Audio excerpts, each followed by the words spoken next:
Welcome to Positive Atheism English channel. Today I am going to present you the book on Thoughts of Periyar compiled by Dr. K. Veeramani. Suppressed Women. There is no public speaker who does not advocate equal rights to women. There are countless norms and books advocating that women be given equal rights with men. The days when people need to ask, where is the need for education for women who have kitchen work? They are long dead. Now men are ashamed to ask that question. But in the Puranas epics and in their source books, the scripture it is written that women are the slaves of men. Many fictitious stories have been written on this basis. The women who read or listened to these stories that being the slaves of men is a mark of chastity and that is a point of special credit to them. India stands the foremost in the world in keeping women as slaves. If there is any award for this, it will come to India. The chief reason for this is the want of education in women.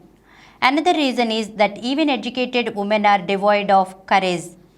In South India, Brahmin women alone are educated. Most other women, excepting Christians, have learnt only how to chant verses of lamentation and participate in death ceremonies, crying and beating the breast, how to dance as if under the influence of evil spirits, and also how to waste time in scandal mongering. We can't say that they consider themselves human beings and conduct themselves wisely and in a civilized way. The Indian government sets apart crores of rupees annually for the advancement of women. Since the management of the entire amount is left to one or two Brahmin women, poor women and depressed class women do not get proper help, but thousands of Brahmin women get a monthly allowance of 200 rupees or 300 each under some pretext or other. This is not known to many.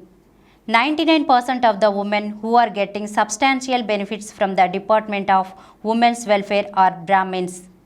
However much other women try, they are not able to get into this circle. In the course of a speech which the Queen of Bhavnagar delivered last week in a college association in Madras, she remarked, "I don't accept the view that women are fit only for domestic work." That remark is worth nothing. It is revealed to get the administrators in Madras who have prepared a separate syllabus for the education of women. In these days, when the truth that anybody can do any job if suitable opportunity is given is becoming manifest, it is very shameful on the part of the administrators of this province to have prepared a scheme of education based on Manudharma. It is a low kind of strategy. It is an inexcusable principle of Varnashrama that women are born only for kitchen work.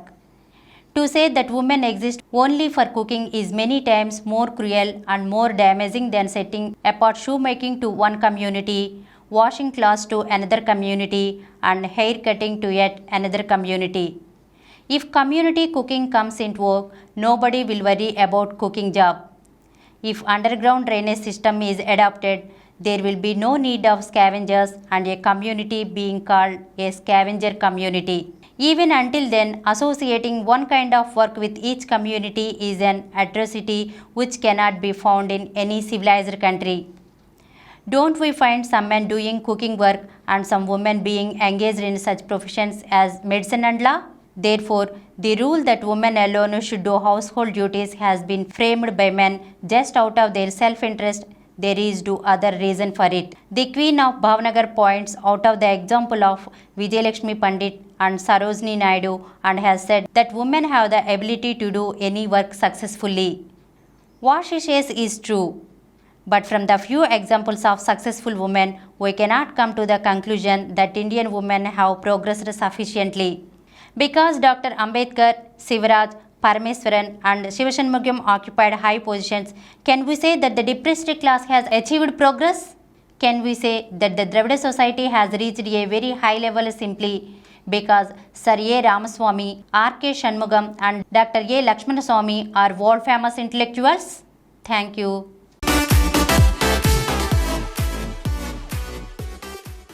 Please download Samaram multi-channel app and watch your favorite channels from your mobile. App available on Google Play Store and subscribe to the channels. For more videos, please subscribe to this channel Positive Atheism and activate the bell icon.